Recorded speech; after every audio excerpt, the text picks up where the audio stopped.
So in this video we're going to be building a Windows XP machine, a Pentium 4 based computer from around 2006. There's a couple of reasons I want to do this, not just for the awesome games, but to kind of better support some of the hardware I have. So a lot of you guys will remember this from previous videos. This is the Top 3000 Universal Programmer. A great little programmer. Good for doing arcade and kind of old console stuff because it supports the larger kind of 42 pin DIP packages. But yeah, this programmer was first created around the XP generation. So a lot of the drivers and stuff were originally designed for that. I've had some trouble when I update Windows. Sometimes I have to go into my registry and change things and kind of mess around to get it working properly with Windows 10. But you know, all the documentation and everything is for XP. So along with the Top 3000, there's the Mini Pro and a few other programmers that probably would work better under a Windows XP environment. So that's the first reason. The second reason is the PlayStation 2 project. So the problem with this is I had trouble reading my backups. And up until now, I have been using this guy. So I purchased this guy just to be able to burn DVDs and CDs on my modern computer. Works fine. I've been able to burn backups for my Sega Saturn and other consoles. But for some reason, it just didn't work for any of the PS2 games that I tried. So, I tried multiple software. I tried Untitled Discs, so many of you may know that they're a really good brand discs. They're just a really good quality media to use. So I tried both DVDs and CDs, so CDs for PlayStation 1 and DVDs for PS2 titles, and I had very little kind of luck with either. So what was happening, and I'll show clips of it, is on loading, I was getting problems with, audio streaming in late. It's just not pulling in the music tracks. They must be in a... I mean, the music should be there.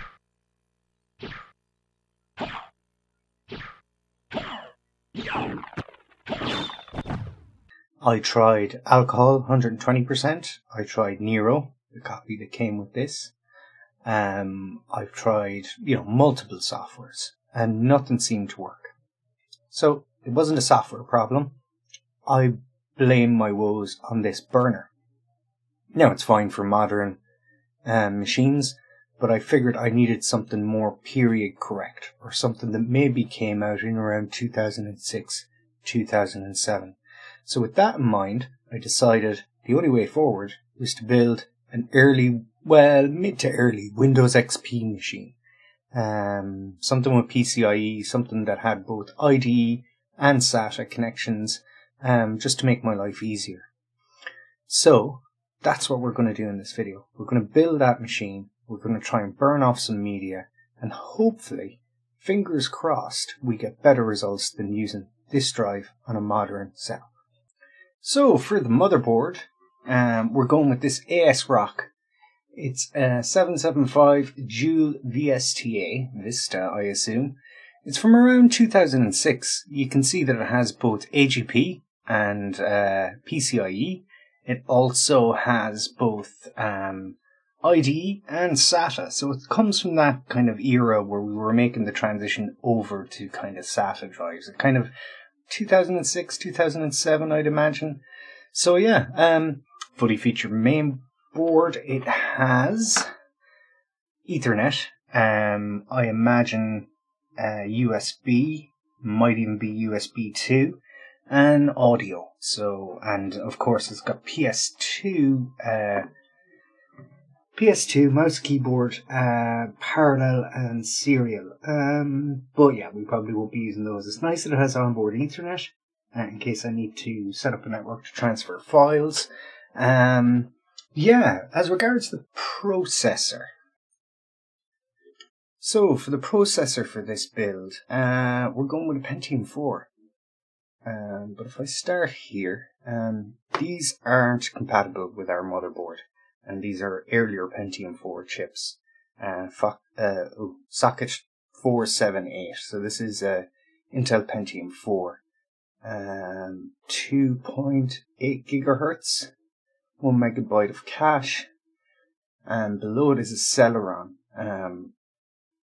2.66 gigahertz with 256 megabytes of cache. So their socket 478, ours is 775, or rather, 775. So up here you'll notice the first chip is Pentium, 3 gigahertz with 2 megabytes of cache. But this isn't an Intel Pentium 4, this is just an Intel Pentium. It actually has more in common with the Celeron. It just has increased cache. So we're kind of narrowed down to these two chips. Both Pentium 4s.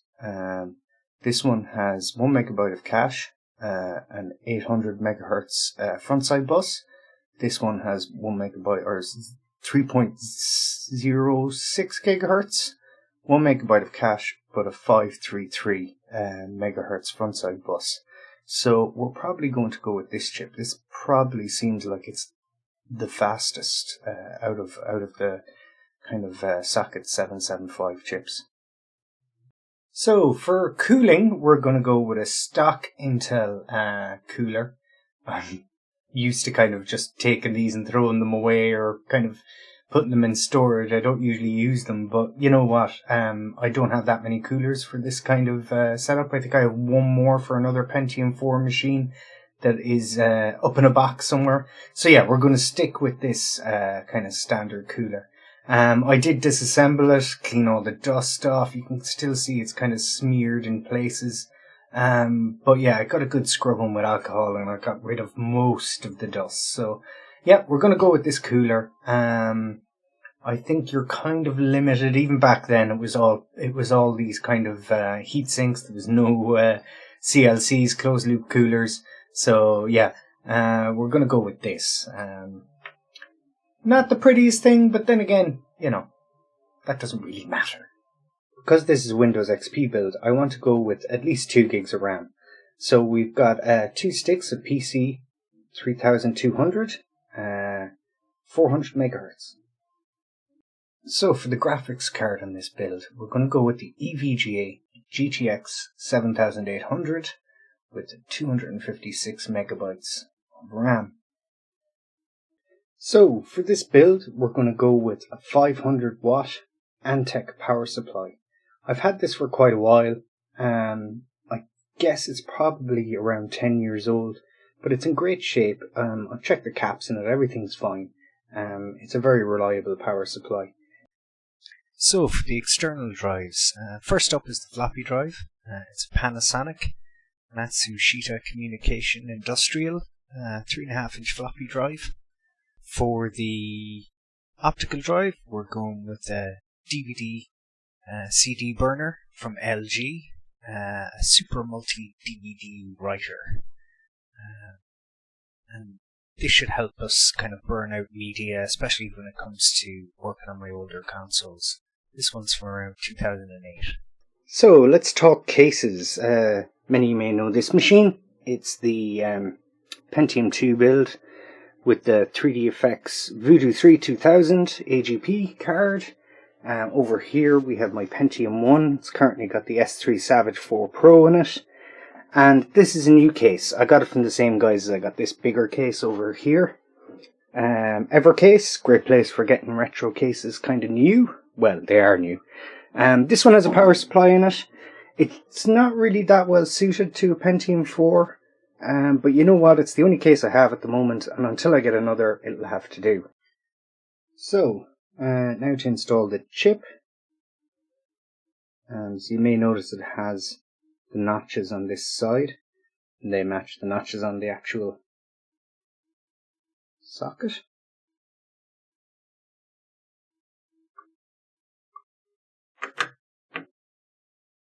There we go.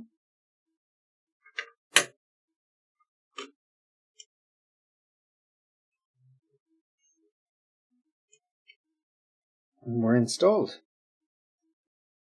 Another quick wipe with IPA.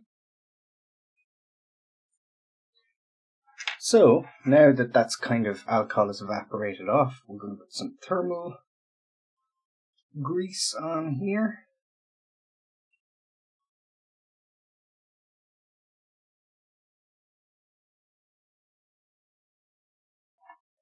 Okay, so we're on. So, yeah. A little bit of brute force and ignorance goes a long way with these things.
So you may notice that on the left hand side there is the new drive, the DVD burner, and on the right is a drive I pulled out of a Dell, just a normal DVD-ROM.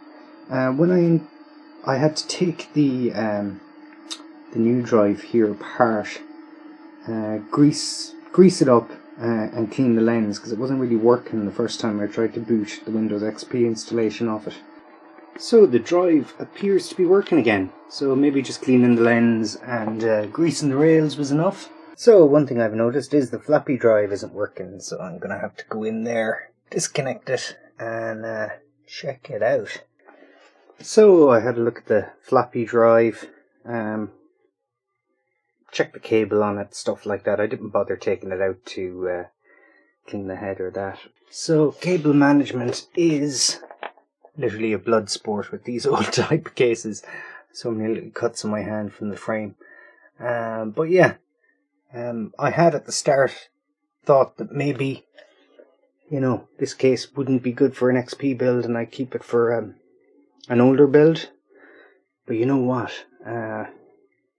After activating that copy of XP, the fact that it's got an EVGA 7800 GTX PCIe, I think this could be the build.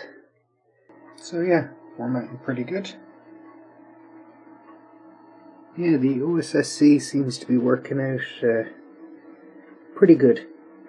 I'm just using it as kind of a pass through the Elgato, and once it's kind of done, locked on, I capture with OBS. So yes, our floppy disk is working.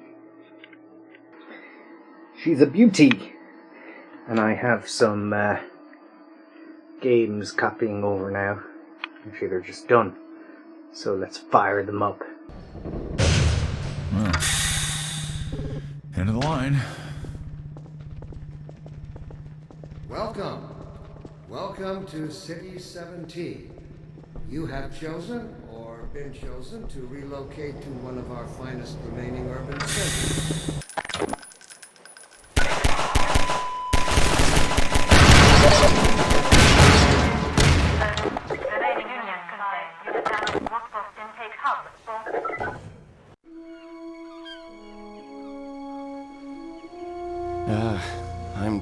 traveling, or fighting superstition in its many manifestations, even though it was me who chose to debunk folklore and mysticism.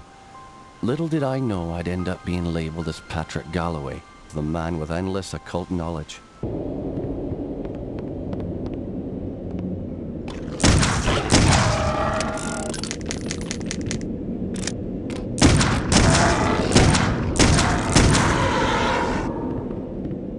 My family has come for me. I sense them, Patrick. By now, you and I know the supernatural exists. You saw the Howlers. And what about our encounters with the Tersante during the war?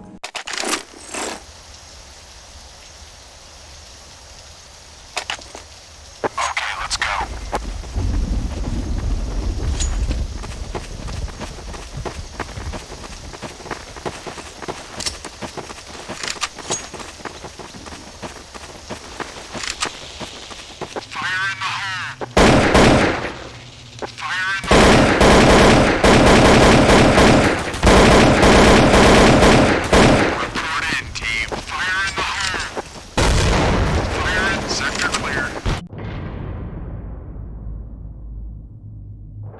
I got a tip last night from my fence. Heartless Perry. A nobleman named Lord Julian had some sort of quarrel and showed up at a local inn well after nightfall and in a foul mood. He's carrying a velvet bag. Yikes! What on earth is that sound? Is something by that door? And when I reach the vault and hold the bloodline opal, I will take my place as head of the family. The Lady Elizabeth will be waiting. Even now she'll be flattering him. So, to test out the Universal Programmer, so I've got the top 3000 plugged in, and I've got a 27C322 in there. Top All version 8, pretty much, you know, installed, no problem. So that's us. This is blank, so it should be, yeah, it should be blank. So I'm going to read all.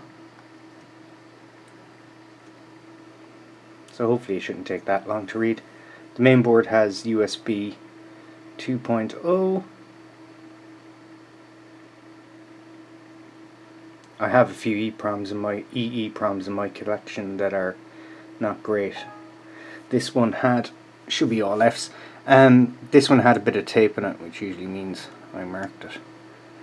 So yeah, we got Fs all the way through the range, the address range. Cool. So, I'm not going to burn a chip right now. I don't really have any doubts that the program will work correctly. Yeah, a lot easier to install under Windows XP. Seems to run a bit better. The UI just looks cleaner because it was designed for this environment rather than Windows 10. It gets a bit scrunched up and kind of weird looking, and things disappear in menus and that. So next up to test is the Ps2 discs. So I've got some verbatim CDRs and some Taoyudan DVDs here. So you may be asking yourself, and rightly so, how am I going to keep track of all this? So as you can see, I've written down here DVD 1 image burn at 4x, Tenchu Fatal Shadows Taoyudan DVD, and when the DVD is done writing, I'm going to write DVD 1 on that disc so I can keep track of all the discs and what's going on. So this is rather undesirable. Yeah, so after burning a fair few CDs and DVDs, I did get one CD working, the machine refused to turn on. I swapped out power supplies, tried that, still no joy. Then I said, to heck with it, I'll remove the DVD drive and put it in my little server here, and instant smell of welding, magic smoke.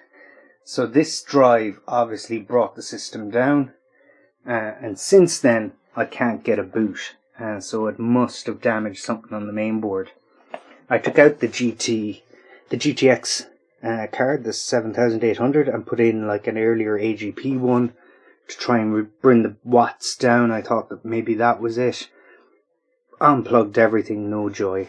Different power supplies, no joy.